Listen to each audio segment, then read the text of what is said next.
بسم اللہ الرحمن الرحیم الحمدللہ رب العالمین والصلاة والسلام علی سید الانبیاء والمرسلین الصلاة والسلام علیکہ یا رسول اللہ وعلی آلہ وصحابہ یا حبیب اللہ۔ اللہ تعالیٰ کے فضل و کرم سے آئیں ترکیب و ترجمہ سیکھیں اور سکھائیں، اس کا 5 دن کے بعد سبق۔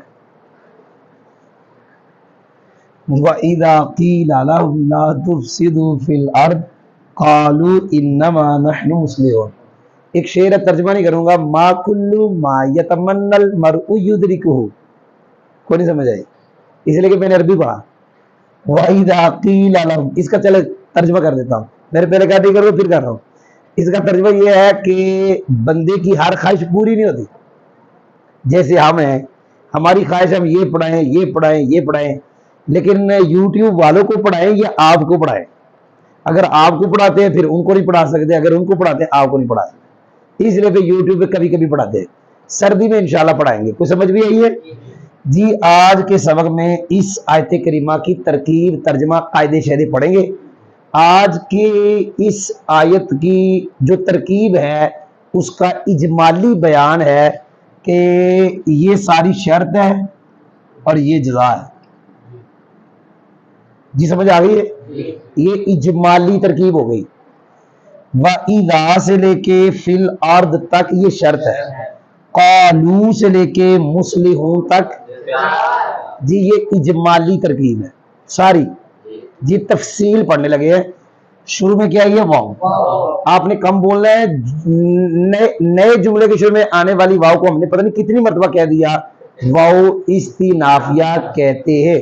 کتنی مرتبہ؟ آج کے دن نہیں، ہماری سابقہ ویڈیو میں۔ ایزا، اس کے بعد 2 جملے ہیں تو ہم ایزا کے اندر 3 باتیں کرتے تھے۔ یہ ایزا کے بعد 2 جملے، ایک یہ ہے اور ایک یہ ہے، ہم اس کے اندر 3 باتیں کریں گے۔ نمبر 1 اسم ظرف، نمبر 2 متضمن بمعنی شرط، نمبر 3 مفعول فی مقدم۔ یہ نمبر 1 یہ ہے کہ یہ اسم ظرف ہے، نمبر 2 متضمن بمعنی شرط، اس میں شرط والا معنی ہے، نمبر 3 مفعول فی مقدم ہے۔ اس میں ظرف متضمن بمعنی شرط مفعول فی، لیکن یہ 3 باتیں اس ایزا میں ہوں گی جس کے بعد اگر ایزا کے بعد ایک جملہ آئے تو اس میں 2 باتیں، ایک کہیں گے اس میں ظرف اور دوسری کہیں گے مضاف۔ ہاں پھر مضاف مضاف لے مل کے مفعول فی پیچھے والے کا بنے گا، یہاں یہ مفعول فی اس کا بن رہا ہے۔ واو استنافیہ اذا اسم ظرف متضمن بمعنی شرط مفعول فی۔ آگے جی کیلا، یاد رکھیں کالا یقولو کا ایک مقولہ آتا ہے۔ آج کے سبق میں میں بس کیلا کے بارے بتاؤں گا۔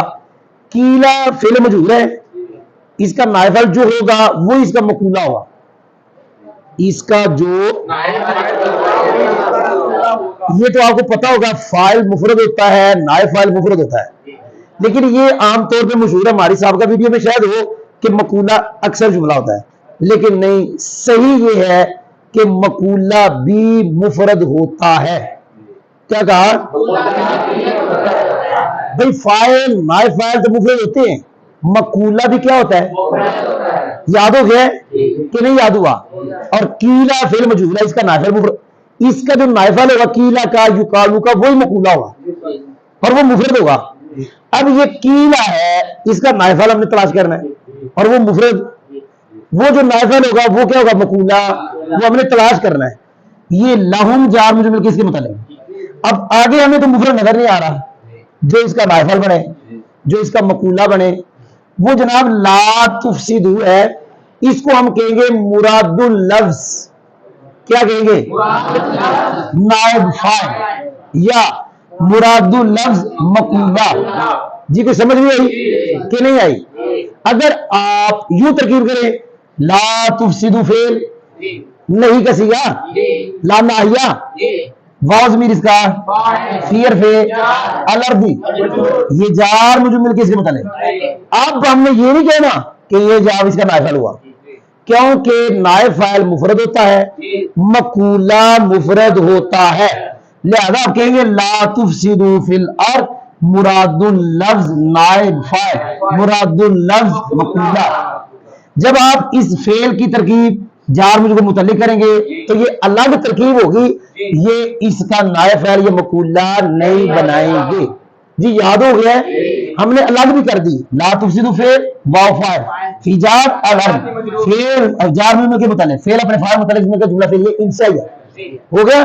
لیکن دوسری ترکیب ہم نے کر دی، مراد اللفظ نائب فاعل، فعل اپنے نائب فاعل متعلق مفعول فی مقدم سے مل کر شرط قالوا انما نحن، اگر آپ نے میری باتیں یہاں سنی ہیں مقولے کے اندر تو یہاں ان کا فائدہ ہوگا، اگر نہیں سنی تو آپ کو یہاں پھر نئے سرے سے سمجھنا پڑے گا۔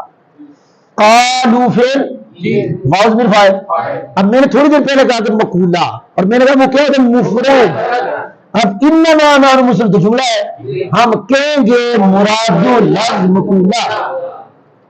جی سمجھ آئی؟ یہ فعل اب اچھا یاد رکھیں مقولہ مفعول بھی ہوتا ہے، کیا کہا؟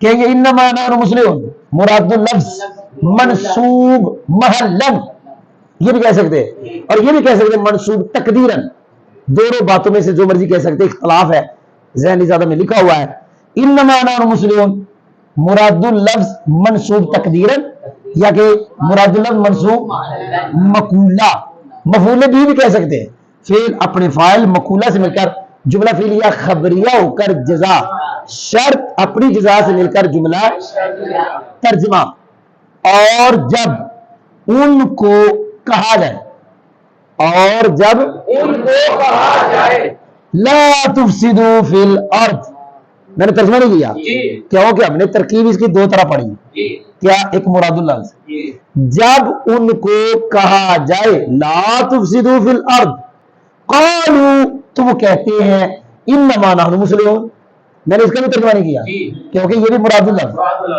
ابھی دوبارہ ترجمہ کروں گا وکرا وکرا کیونکہ ترکیبیں دو کی، جب ان کو کہا جائے لا تفسدوا فی الارض قالوا وہ کہتے ہیں انما نحن، جی اب اس کا ترجمہ کیا ان کو کہا جائے زمین میں فساد نہ کرو، تو وہ آگے سے کیا کہتے انما، یہ جو انما ہے اس کو کہتے کلمہ حصر، کیا کہتے یعنی بند کرنے والا کلمہ، کسر والا کلمہ، تو یہ وہ کیا کہتے ہم تو صرف اصلاح کرنے والے، جب ان کو کہا جائے نا زمین فساد نہ کرو زمین میں، تو آگے سے کہتے ہیں ہم تو صرف، انہوں نے نحنو کو، یہ جو انما جہاں آئے گا اگر انما کے بعد اسم آئے پکا کہہ رہے وہ مبتدا بنے گا، انما کے بعد کون ہے پکا کہہ رہے وہ کیا بنے گا، یہ مبتدا ہے نحنو مسلم خبر ہے، پھر الگ جملہ بن جائے گا، تو یہ اس میں باندھا ہے، ان کا بے شک ہم تو صرف